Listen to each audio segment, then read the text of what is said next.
शिवसेना पक्षप्रमुख उद्धव बाळासाहेब ठाकरे यांच्या वाढदिवसानिमित्त मोहोपाड्यात 300 किलो साखर वाटप।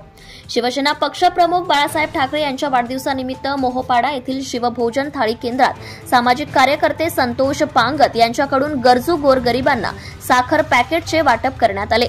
कल्याण येथील सामाजिक कार्यकर्त्या संध्या पोल यांच्या माध्यमातून 300 किलो साखरेचे गरजूंना वाटप करण्यात आले। यावेळी चहाला आवश्यक असणारी मोफत साखरेचे पाकिट घेण्यासाठी लांबलचक रांगा लागल्या होत्या। यावेळी माजी जिल्हा परिषद सदस्य सुरेश म्हात्रे, माजी विभाग प्रमुख अजित सावंत, माजी सरपंच रोशन राऊत, खालापूर तालुका महिला संघटक सुवर्णाताई मुंढे, सद्गुणाताई पाटील आदींसह उद्धव ठाकरे, शिवसेना पदाधिकारी व कार्यकर्ते उपस्थित होते। महाराष्ट्र न्यूज लाईव्ह साठी Riya Kharade, Rasayani. Subscribe now and press the bell icon. Never miss an update.